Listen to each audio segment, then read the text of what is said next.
η αλήθεια ως αποδέδεικτε, το ψεύδος ως απελήλατε, η σοφία ως επαρισιάσατο, ο Χριστός ως ευράβευσε.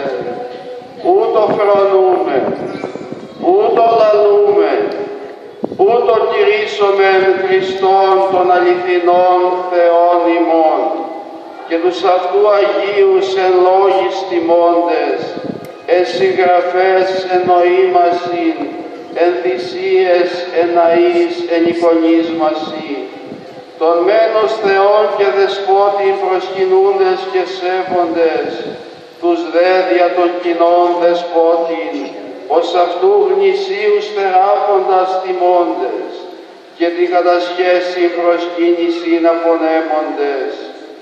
Αυτή η πίστη των Αποστόλων, αυτή η πίστη των Πατέρων, αυτή η πίστη των Ορθοδόξων, αυτή η πίστη στην οικουμένην εστήριξεν.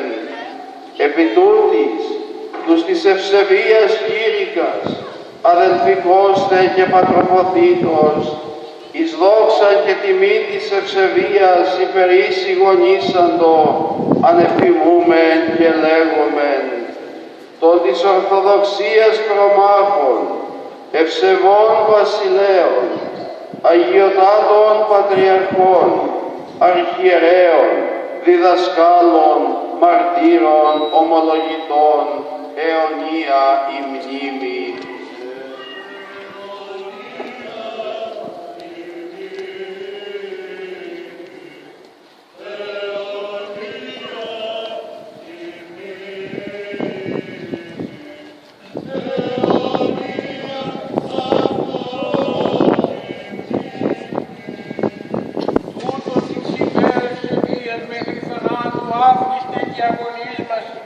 Και διδασκαλίες παιδαγωγίστετε και κρατήνεστε Θεόν εκλυπαρούντες και μιμητάς της εν Θεό αυτόν πολιτεία, μέχρι τέλος αναδεικνύστε εκβυσοπούντες, αξιωθεί με τον εξετουμένο, την τιμής και χάρη του μονομεγάλου και πρώτου αρχιερέως Χριστού, του αληθινού Θεού ημών, πρεσβεία της υπερενδόξου δεσποίνης ημών Θεοτόκου και υπαρθένου Μαρία, του Θεοειδών αγγέλων και πάντων των Αγίων.